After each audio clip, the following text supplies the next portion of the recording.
Welcome to crack प्रथम। आज तारीख 29 जून 2021 है और हमें प्रीलिम्स के लिए the Hindu and others news को डिस्कस करना है। आज का जो हमारा टॉपिक होगा, पहला है ड्रोन लॉ के बारे में, स्टैटिक्स डे, अग्नि प्राइम, फुकुओका ग्रैंड प्राइज के बारे में। पहला टॉपिक है ड्रोन लॉ। दरअसल न्यूज़ में इसलिए आया क्योंकि परसों इंडियन एयरफोर्स का एक स्टेशन है जम्मू में, जहाँ पर ड्रोन के माध्यम से अटैक किया गया और ये देश में पहली ऐसी घटना है जो कि किसी ड्रोन के माध्यम से किसी मिलिट्री इंस्टॉलेशन पर अटैक किया गया है। इसलिए आवश्यक है हमें कि जो ड्रोन से संबंधित भारत में कानून है उसको जानना। तो चलिए जानते हैं ड्रोन से संबंधित कौन से कानून हैं भारत में। भारत में director general of civil aviation की DGCA के द्वारा एक कानून बनाया गया 2018 में, जो कि लागू हुआ 1 दिसंबर 2018 से। तो 2018 से पहले भारत में जो कानून थे वो अनिश्चित थे, स्पष्ट नहीं थे, लेकिन अब जो है 1 दिसंबर 2018 से वो कानून स्पष्ट है। तो चलिए जानते हैं कौन कौन से कानून हैं। तो पहला है, क्या भारत में ड्रोन उड़ाना लीगल है अनलीगल? तो ये क्या है, लीगल है, यानी कि कानूनी रूप से आप इसे उड़ा सकते हैं। इसमें जो अन्य प्रावधान है, जैसे कि अगर कोई विदेशी नागरिक है तो वह इस यहाँ पे ड्रोन को नहीं उड़ा सकता है, लेकिन अगर वही कमर्शियल रूप से उड़ाना चाहता है तो वह यहाँ के एंटिटी यानी कि इंडियन जो होते हैं कंपनी या फिर जो रेंट पर देते हैं उनसे आप ले सकते हैं, यानी कि जो विदेशी है, और यहाँ पर उड़ा सकते हैं। लेकिन वो जो ड्रोन उड़ाया जा रहा है उसके लिए UIN नंबर होनी चाहिए। जैसे कि इसके अलावा UAOP यानी कि अनमैन्ड एयरक्राफ्ट ऑपरेटर परमिट, जो कि DGCA के द्वारा होनी चाहिए। तो क्या क्या होनी चाहिए अगर कोई विदेशी यहाँ पे उड़ाता है या फिर आप भी अगर उड़ाते हैं तो? पहला है UIN होने चाहिए, यूनिक आइडेंटिफिकेशन नंबर, और UAP यानी कि अनमैन्ड एयरक्राफ्ट ऑपरेटर परमिट। ये दोनों जो होने चाहिए आपको उड़ान यानी कि ड्रोन को उड़ाने के लिए होनी चाहिए। अब जानते हैं भारत में जो ड्रोन को किन किन वर्गों में बांटा गया। इसे 5 वर्गों में बांटा गया है। पहला है नैनो, जो कि 250 ग्राम या उससे कम के होने चाहिए। दूसरा है माइक्रो, जो कि 250 ग्राम से लेकर के 2 किलोग्राम तक। तीसरा स्मॉल, 2 किलोग्राम से लेकर 25 किलोग्राम तक होने चाहिए। मीडियम कितने होने चाहिए?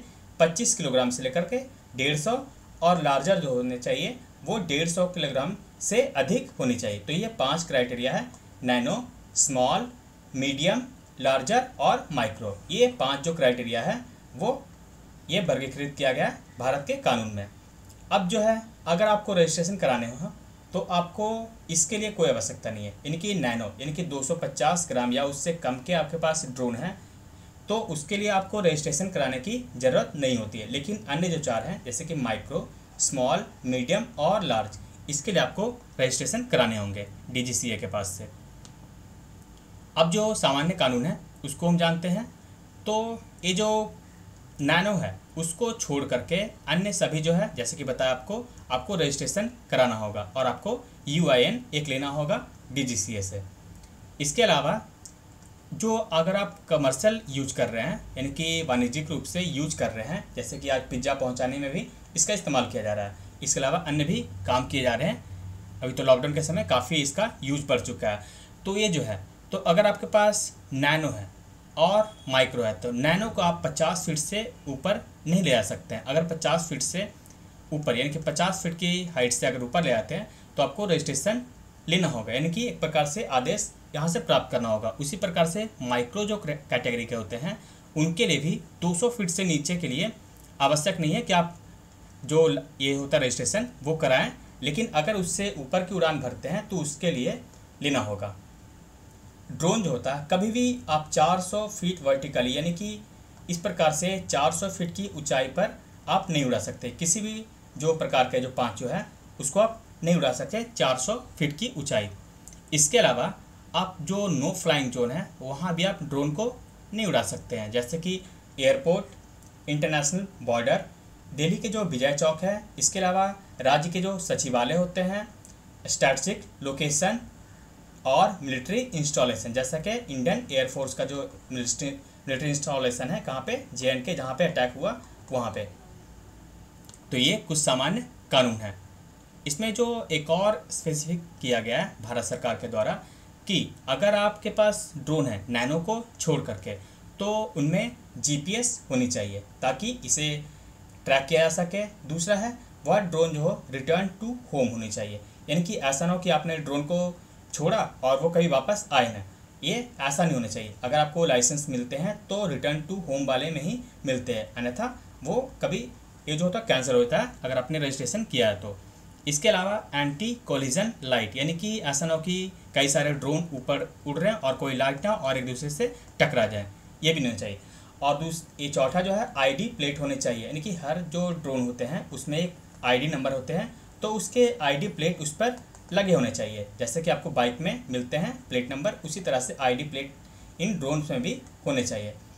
इसके अलावा ये जो फ्लाइट होते हैं यानी कि उड़ाया जाता है उसके प्रत्येक डेटा को आपको रखने होंगे, और उसमें यानी कि जो ड्रोन है उसमें RFID रेडियो फ्रिक्वेंसी आइडेंटिटी होनी चाहिए। इसके अलावा एक सिम और no permission no take off भी होनी चाहिए। ये परमिट लेना पड़ता है DGCA के द्वारा।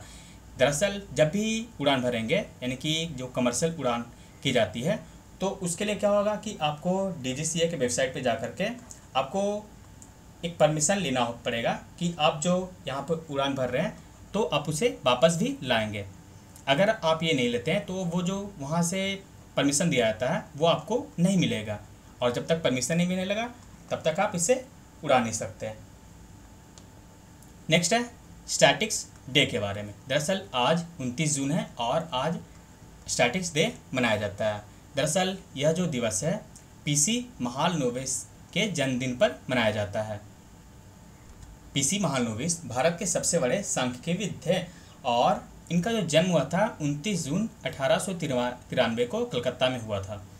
जब हमारे यहाँ योजना आयोग बनी थी तब जो 5 ईयर प्लान चलते थे, तो पहले जो फर्स्ट प्लानिंग कमीशन बैठी थी तो उसके एक टीम मेंबर भी थे। इसके अलावा जो दूसरा 5 ईयर प्लान आया यानी कि सेकंड 5 ईयर प्लान जो आया था द्वितीय पंचवर्षीय योजना, तो उनका जो पूरा मॉडल था वो PC महालनोबिस मॉडल पर ही आधारित था। आपने ही पढ़ा होगा, पहला हैरोल्ड-डोमर मॉडल और दूसरा PC महालनोबिस मॉडल। तो इनके ही नाम पर ये जो स्टैटिक्स डे है वर्ष 2006 से प्रतिवर्ष मनाया जा रहा है। PC महालनोबिस को पद्म विभूषण अवार्ड से भी सम्मानित किया गया है। बात करें इस वर्ष के थीम की तो रखा गया है and hunger, achieve food security and improve nutrition and promote sustainable agriculture. आपने भी देखा होगा लॉकडाउन के समय किस प्रकार से लोगों को खाने की कमियां हो गई थी, तो इसलिए इस पर का जो थीम रखा गया एंड हंगर।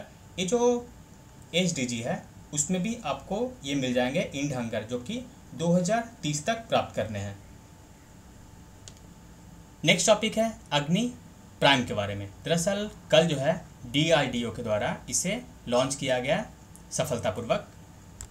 इसका नाम अग्नि प्राइम इसलिए रखा क्योंकि इसमें जो अग्नि 4 है और 5 इनके कुछ गुणों को इसमें शामिल किया गया और इसे प्राइम बनाया गया। ये क्या है, ये न्यूक्लियर कैपेबल यानी कि इससे न्यूक्लियर जो हमले किए जा सकते हैं, और इसके अलावा कैनिस्टर्ड मिसाइल है ये, यानी कि इसे आप सड़क पर यानी कि भारत सरकार जो है सड़क के माध्यम से भी उतार करके इसे लॉन्च कर सकती है, यानी कि ये कहीं भी इसे शुरू किया जा सकता है दुश्मन को मारने के लिए। इसका जो रेंज है वो 1000 से लेकर के 2000 किलोमीटर के बीच है, यानी कि मारक क्षमता इसकी। तो चलिए अब जानते हैं क्या बैलिस्टिक और क्रूज मिसाइल के बारे में। तो ये देखिए बैलिस्टिक मिसाइल की जो दिशा होती है आप यहाँ पे देखिए इस प्रकार से परवलयाकार होती है, यानी कि यहाँ से छोड़ा गया तो ये इस प्रकार से गिरती है अपने टारगेट पे। जबकि ये जो क्रूज मिसाइल होते हैं वे क्या होते हैं, ये इस प्रकार से सीधे चलते हैं, यानी कि जो टारगेट दिया गया वो सीधे इस प्रकार से हिट किया जाता है, तो ये क्या है, ये क्रूज है। जबकि जो बैलिस्टिक मिसाइल होते हैं इस प्रकार से लंबी दूरी के लिए इस्तेमाल किया जाता है। अब इसमें कुछ और जो अंतर है उसे जानते हैं। ये जो बैलिस्टिक मिसाइल है ये वाले बैलिस्टिक मिसाइल के लिए और ये है क्रूज मिसाइल के लिए। तो बैलिस्टिक मिसाइल के जो टारगेट होते हैं वो लंबी दूरी के होते हैं और जबकि क्रूज के ये स्मॉल टारगेट होते हैं। इसका रेंज 15,000 किलोमीटर तक हो सकता है, अभी तो फिलहाल 5500 किलोमीटर तक बनाया जा चुका है। और जबकि ये जो क्रूज होते हैं उसके कितने हैं, 1000 से 4000 किलोमीटर तक ये होते हैं। तीसरा है स्पीड से संबंधित, तो स्पीड कितने है, इसके होते हैं 2500 किलोमीटर प्रति आवर, जबकि इसके 1000 किलोमीटर प्रति आवर होते हैं क्रूज मिसाइल के। ये जो एल्टीट्यूड यानी कि ऊंचाई होती है बैलिस्टिक मिसाइल की वो काफ़ी ऊंची होती है, जबकि इसकी लो होती है, क्योंकि ये जो है बैलिस्टिक मिसाइल किस प्रकार से, इस प्रकार से चलती है, जबकि ये जो क्रूज है वो किस प्रकार से, इस तरह से टारगेट को हिट करती है सीधे क्षैतिज रूप से। और इसे डिटेक्ट करना बैलिस्टिक मिसाइल को काफ़ी ईजी होता है, क्योंकि ये लंबी दूरी से आती रहती है, इसलिए इसे डिटेक्ट किया जा सकता है रडार के द्वारा, जबकि इसे मुश्किल होता है रडार के द्वारा डिटेक्ट करना, क्योंकि ये काफ़ी नीचे सतह पे भी चल सकती है। इसका जो प्रेडिक्शन होता है, यानी कि हिटिंग प्रेडिक्शन कितना होता है, वो लो होता है, क्योंकि ये काफ़ी लंबी दूरी की होती है। तो हो सकता है ये जो टारगेट यहाँ दिया हो, तो हो सकता है वो यहाँ हिट करे या यहाँ हिट करे या वहाँ से कुछ दूरी पे हिट करे, जबकि ये सीधे होती है। मान लीजिए टारगेट दिया गया, तो ये तो कहीं ऊपर से नहीं आ रहे ना इस तरह, तो ये डायरेक्ट है, यहाँ से हिट छोड़ा गया और यहाँ है हिट कर लेती है। तो इसकी जो होती है क्रूज मिसाइल की हिटिंग प्रेडिक्शन वो काफ़ी ऊँची होती है। अन्य बातें को जानते हैं, जैसे कि बैलिस्टिक मिसाइल के कितने प्रकार होते हैं। आप यहाँ पे देखिए, कुल 6 प्रकार है बैलिस्टिक मिसाइल के। पहला है एयर लॉन्च बैलिस्टिक मिसाइल। दरअसल ये जो है, मान लीजिए ये जो एरोप्लेन है या फिर जो विमान इस्तेमाल किया जाता है इंडियन एयरफोर्स के द्वारा, उसके द्वारा भी इस्तेमाल किया जा सकता है इसे ALBM को। दूसरा है टैक्टिक बैलिस्टिक मिसाइल। ये जो होते हैं, मान लीजिए ये जो भारत है तो इसकी जो सीमा है, तो इधर पाकिस्तान और ये चाइना, तो ये जो है निगरानी के लिए इस्तेमाल किया जा सकता है। ये टैक्टिकल जो बैलिस्टिक मिसाइल होते हैं, ये बॉर्डर पे लगा दिया जाता है। इसका रेंज होता है 150 से 300 किलोमीटर तक होते हैं।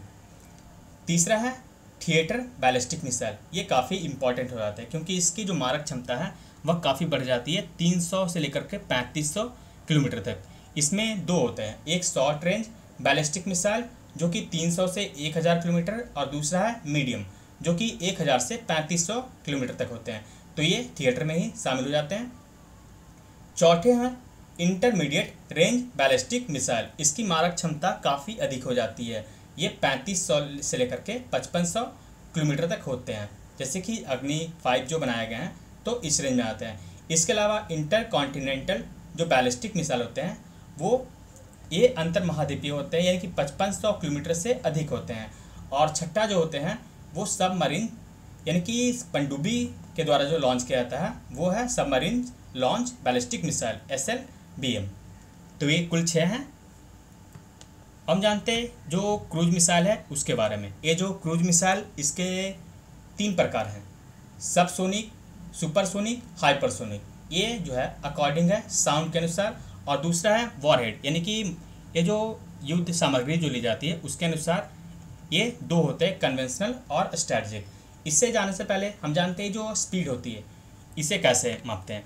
दरअसल 1 मैक जो होते हैं वो साउंड के स्पीड को बतलाता है, यानी कि जो साउंड की स्पीड होती है वो कितनी होती है, 1190 किलोमीटर प्रति घंटा। और जो 1190 किलोमीटर प्रति घंटा होती है वही होती है 1 मैक, यानी कि जो साउंड की स्पीड होती है उसे हम कहते हैं मैक की स्पीड, यानी कि मैक और साउंड दोनों बराबर है। और कितनी होती है, 1190 किलोमीटर प्रति घंटा।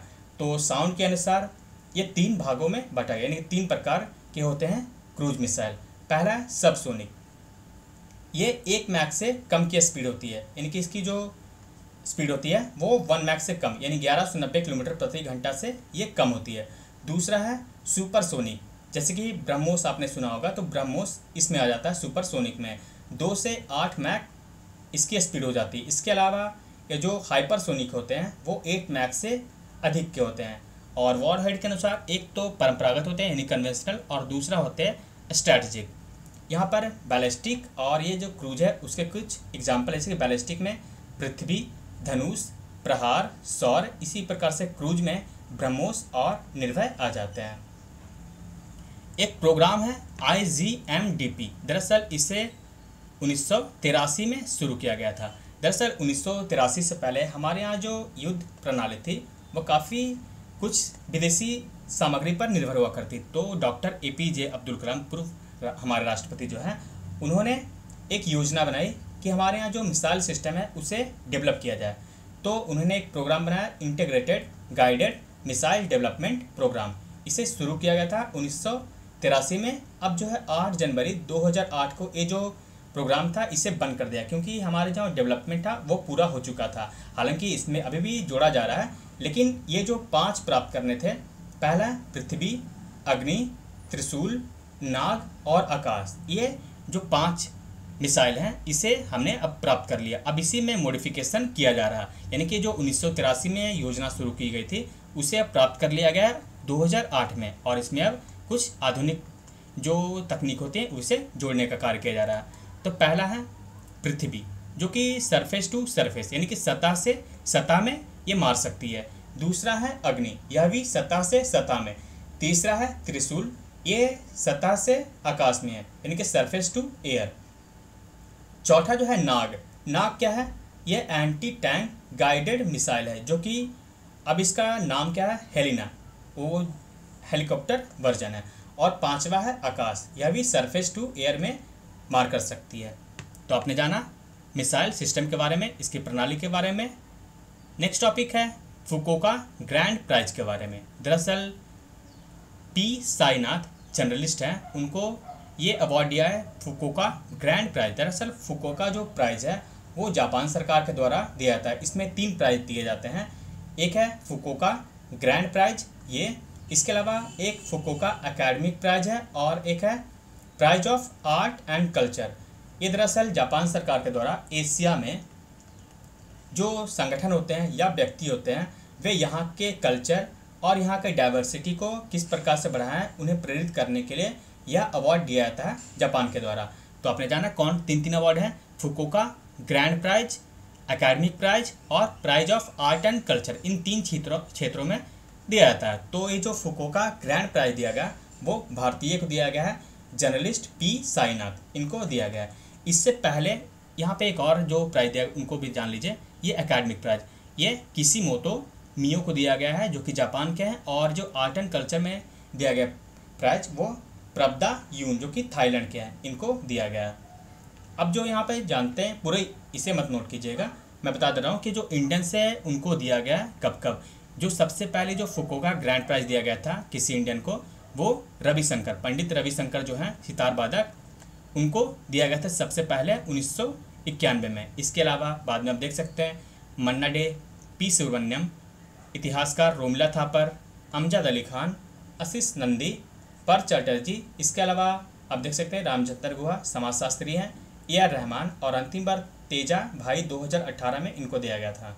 तो ये सब कुछ नाम हैं, और अब जो दिया गया पी साईनाथ को, तो इसे याद रखिएगा। इसका PDF आपको टेलीग्राम चैनल पे मिलेगा, तो इसका जो लिंक है वो कहाँ मिलेगा आपको, वो आपको डिस्क्रिप्शन बॉक्स में मिलेगा। तो thank you for watching crack प्रथम।